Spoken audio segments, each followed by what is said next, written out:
Hello and welcome, everyone. This is ralphvassallo here. Man, this tariff war is getting ugly. Let me just jump right into it. These countries that are getting pissed off and having a pissy fit, they all have bigger tariffs imposed on us than we have on them. Let me make sure that we're clear on that, right? So, yes, we're trying to have reciprocity, right? If you want me to carry more weight than you do, then that's not fair. So we need to balance or level the playing field, I like to say.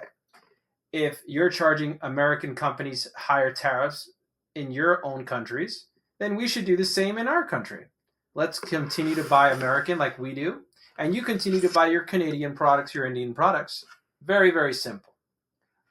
Now, let me go ahead and break it down what's going on. So, President Trump is threatening a round of reciprocal tariffs, suggesting that US could tax imported goods at the same level that other countries tax US exports. Trump says such tariffs would help domestic producers and reduce the nation's trade deficit, which, by the way, we're getting crushed. Okay. However, economists fear that tariffs could also put upward pressure on prices, making it harder to curb stubborn inflation. Long term, it's going to make our country a fortune, Trump told reporters in the Oval Office on Thursday. Any new tariffs would follow the 25% import taxes Trump has already ordered on steel and aluminum from other countries and the additional 10% tax he's imposed on all imports from China. Now, the left is freaking out right now because they say, oh, the prices are going to increase. Well, it's already increased under Joe Biden the last 4 years. Why weren't you freaking out already? Oh, because he was what, printing money? I don't out of thin air, and it wasn't. You don't think that actually hurt us? It did hurt us. It did cost us money. You know how? Inflation, right? So everybody, why don't you get mad about all that printing money bullcrap that led to all this inflation? That's number one. Number two, you guys like taxing everybody, right? Whoever wants to pay more for stuff has to pay more taxes now. Don't you guys like the idea of taxes? Anyways, let me not rant on about that. The real story is this, right? We have been getting crushed when it comes to trade deficits. And not only that, right? You guys, I'm sure some of you have some type of entrepreneurial spirit. And if you ever try to start a company, maybe let's just say manufacturing, product-based company, not service-based, but more so for the product-based company, but even service-based companies, minimum wage in the United States, right, it is considerably higher than third world countries. Let's face it. So when there's all these countries that are competing with us on a global level, with basically before Trump, there was basically no tariffs.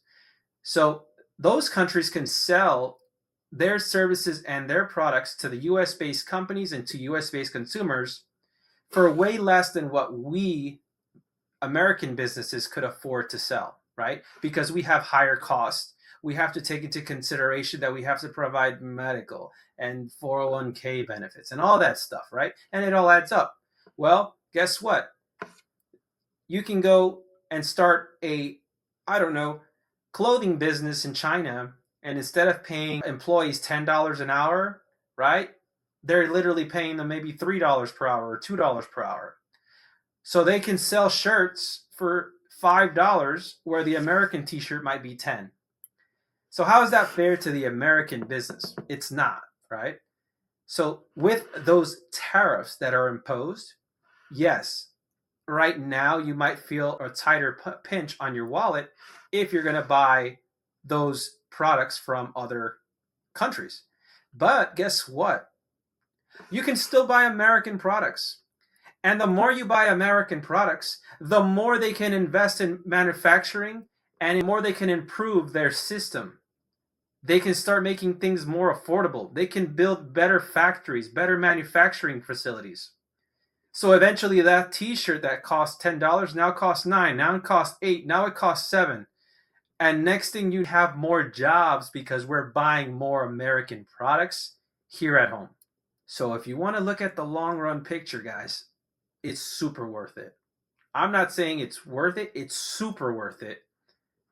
Because once you have all of this American-made products, now you can be competitive here, and now you can actually be successful in business. And right now, guess what? These other countries are taking advantage of that fact, and no one sells more to the United States than other countries. So this isn't going to hurt us as bad as it's going to hurt them. Okay? I'll make sure you guys are aware of that. Okay. Let's move on to the next topic here. Trump often, and the left, a little bit away with this, but Trump often characterizes the trade deficit as a sign that other countries are ripping off the U.S. Although economists disagree. When I go to the grocery store, them money. Are they ripping me off? Senior fellow Mary Lovely of the Peterson Institute for International Economics told Weekend Edition Sunday. No, I get groceries in return. Lovely acknowledged that there may be instances in which the U.S. is at a competitive disadvantage because other countries make it harder for American exporters to sell products there. For decades, the U.S. fought to lower those foreign trade barriers, and Trump, by contrast, is responding with higher trade barriers here at home. What you forget to mention, lady, is that for you it may not make any difference, but for the thousands of companies that are American, they are slowly whittling and dying. Okay? Now, it might not be a problem to you, but once everything is outsourced and outside of America and we have no jobs here, who's going to be selling you groceries or cashing in your register when there's no stores open?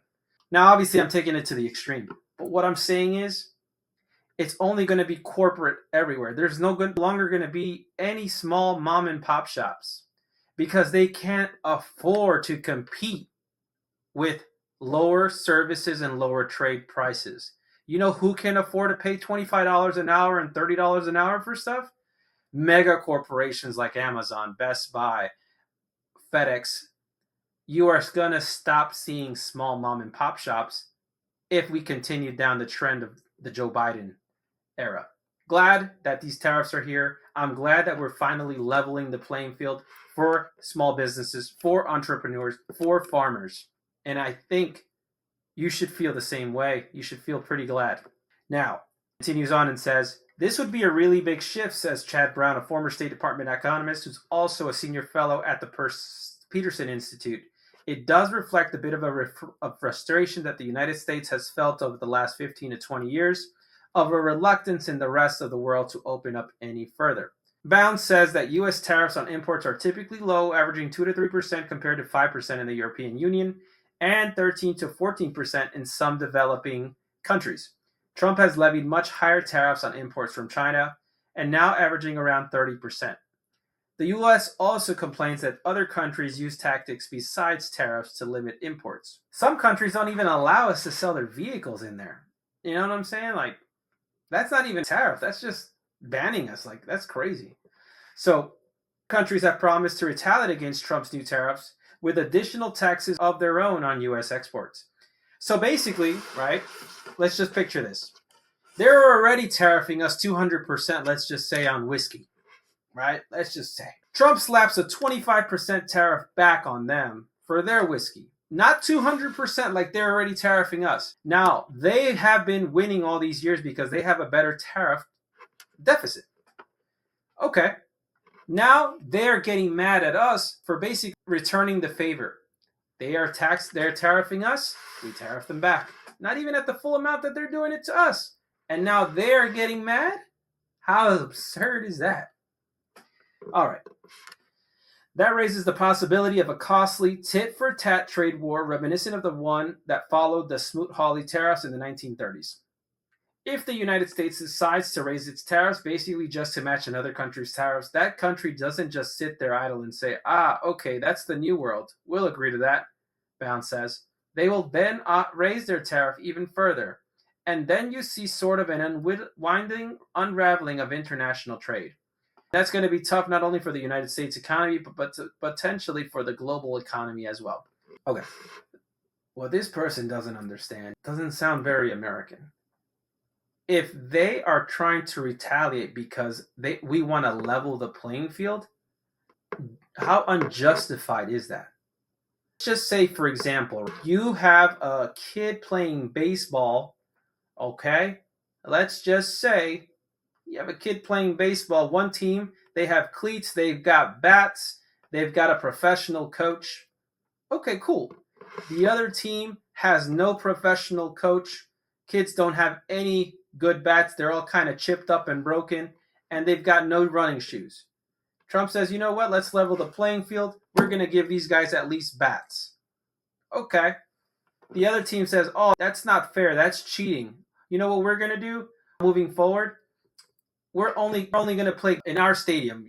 And also, we want to make sure that the referee is someone that we hire. How absurd would that be? Well, that's exactly what they're trying to do, and they're trying to picture that the United States is making them. Heck no, if you're a true American, if they want to retaliate even further, since they've already been basically screwing us over, and if they want to continue to retaliate after that, because we're just trying to level the playing field slightly, F them, you know what I'm saying, in a professional manner. But, you guys can go have a day, and I'm just going to continue buying American-made products or products from countries who have a level playing field. Okay? You want to go ahead and retaliate on us? Fine, go be it. Tell me what countries they are. I'll stop buying all of their products. If it's a French wine company, great. I love California wine. Boom. Done. I don't care. Sign me up. I'm pro-America, baby. You guys want to have a trade war? Let's see who ends up hurting more, okay? All right. Now, I guess tariffs is a little bit too far, but this is a lot of stuff, and it has to be said. All right, let's stop talking about tariffs for a second. Let's talk about Russia-Ukraine war. It's been said that Trump and Zelensky have agreed to a ceasefire deal, and they were presenting it to Russia, okay?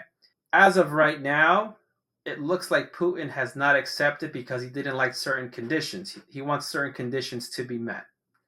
One of them that I read was that he wants to make sure that Ukraine does not become a NATO ally, which is what this whole problem has been for a while, that the NATO countries have slowly and steadily been creeping up on Russia, right? And Russia was like, you know what? I'm not having any more of this. This is something that I'm going to have to start showing serious about.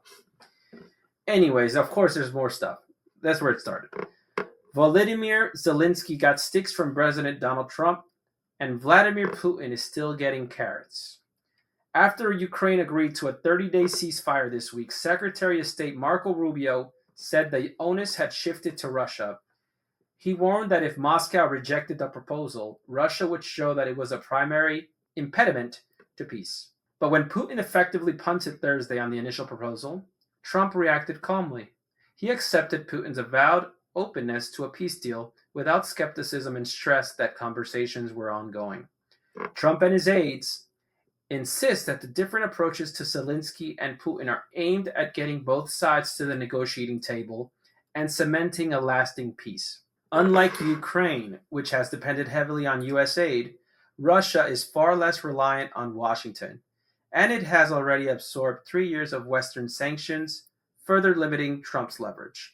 The additional latitude for Putin also reflects the administration's belief that Russia has the upper hand on the battlefield in the long run, even if that stems largely from Trump's refusal to extend U.S. defense aid or guarantee Ukraine's security. Trump, reiterating his desire to broker a peace deal soon, described Putin's response as a very promising statement at the outset of his Oval Office meeting with NATO Secretary General Mark Rutte, adding that it wasn't complete. We would like to see a ceasefire from Russia, Trump said. Now we're going to see if Russia is there, and if not, it will be a very disappointing moment for the world. Putin, who praised Trump for his efforts to reach a diplomatic resolution to the 3-year war, was due to meet with the U.S. envoy Steve Witkoff on Thursday evening to discuss the ceasefire proposal. And while Putin sought to impose burdensome conditions that could scuttle a deal, he did leave the door open to more talks. Now, Joe Biden has been in office, right, for the last 4 years. Trump has gotten in January, and he's been doing a phenomenal job since then. In less than 3 months, Trump has began a ceasefire deal with Russia and Ukraine. I think that's outstanding. Now, there's a lot of things that Russia wants, and there's a lot of things Russia may not get. But they might have to definitely agree to not let Ukraine become a NATO ally. But it's been like that for a while. And it shouldn't change because that's one of the biggest things that they're against. They just don't want NATO bases so close to their territory. Because if Ukraine becomes NATO, then NATO bases will happen to be in Ukraine. And that's just too close for comfort for Russia. And I think that's one of the biggest pieces they want to make sure of, that they just don't keep invading on Russia's territory and space. Now, we need to discuss this with our American partners. Maybe we need to have a phone conversation with President Trump, Putin said. But we support ending this conflict in a peaceful way, said Putin. Okay, so sounds good. It seemed enough to mollify Trump, who told reporters, "We're getting word that things are maybe going okay in Russia." But he cautioned, "It doesn't mean anything until we hear what the final outcome is." But they have very serious discussions going on right now with President Putin and others, and hopefully they all want to end this nightmare. While Kyiv is likely to read Russian leaders' enigmatic response as more proof that he's not interested in ending the war, that's clearly not the view inside the White House. Top White House aides believe, as Rubio suggested earlier in the week, that Putin's public hardline may intend to obscure an actual willingness to make a deal. Putin may be likely to hold out as long as he can until Trump grants him a one-on-one meeting. Trump has expressed a desire for such a meeting, but could condition it on Russia agreeing to the ceasefire. That's a degree of patience with Russia's leader that Trump has yet to show Ukrainian President Zelensky, who he and President J.D. Vance berated in front of the cameras last month for questioning Putin's seriousness about peace talks. Now, I can tell this paper is very left. They didn't berate Zelensky. Zelensky was there when it came to the United States to make a deal. And on live TV, he basically said, "I'm not going to make a deal." That there was other conditions and stuff he was worried about. And he was also expressing that we would feel differently if we didn't have large oceans between us and Russia. In no way, shape, or form did he come to make a deal. And that's why they got mad, okay? It's very simple. They didn't berate him at all. They just called him out for what he was doing. But it got Zelensky's aides to the negotiating table in Saudi Arabia, where they agreed to the 30-day ceasefire proposal on Tuesday. Trump hasn't been all praised for Putin. He threatened in a social media post last week that he was strongly considering ratcheting up economic sanctions on Russia until a peace deal was reached. But he quickly backed off, telling reporters only hours later that he continued to have more problems with Ukraine, a statement that better epitomized his notably more conciliatory approach to Putin. And on Thursday, when a reporter asked Trump about his leverage with Putin, he demurred, "I don't want to talk about that." Trump has already stipulated that Ukraine won't be allowed to join the 32-member alliance, which he said Thursday they've known for 40 years. He added that conversations with Ukraine have already included discussions of how to parcel up the contested land in the eastern part of the country, including control of the Zaporizhzhia nuclear power plant. Who gets that power plant, Trump said? By floating that Russia could hold some of the Ukrainian territory still being fought over, Trump further signified an effort to compel Putin into negotiations with gifts and concession carrots. After berating and bullying Zelensky without budging on demands, "We know where we are with Ukraine, and we are getting good signals outside of Russia as to where we are with Russia," the president said. And hopefully, they'll do the right thing. So, it's not as easy and it's not that simple as we all thought. It's very difficult. There's two other leaders here in play, and they all want as much gifts and carrots as they can get. So we will see how this plays out. All I know is we do have great leadership now and someone that can make deals happen. So I pray for this country. I pray for those fighting. I hope it stops soon. And it's not all doom and gloom, guys. I've been a six-figure earner for a long time. I am a sales trainer. And if you're looking to get into sales, or you just want to know more if sales would be a good path for you, I may be able to help you find a sales career that can land you 6 figures plus a year. If you're already in sales and you like what you do, I can also do sales coaching, and I can go over your script, go over what you're struggling with, so we can help you get to that next level and make more money. I have a link below if you'd like to sign up for that. For either one, discovery call to see if sales might be a good fit for you if you want to switch industries, or for a coaching call so we can go over your script, revise it if need be, and do some live role plays to get you better. Thank you. This is Ralph here again with the D1 Podcast. Have a great night.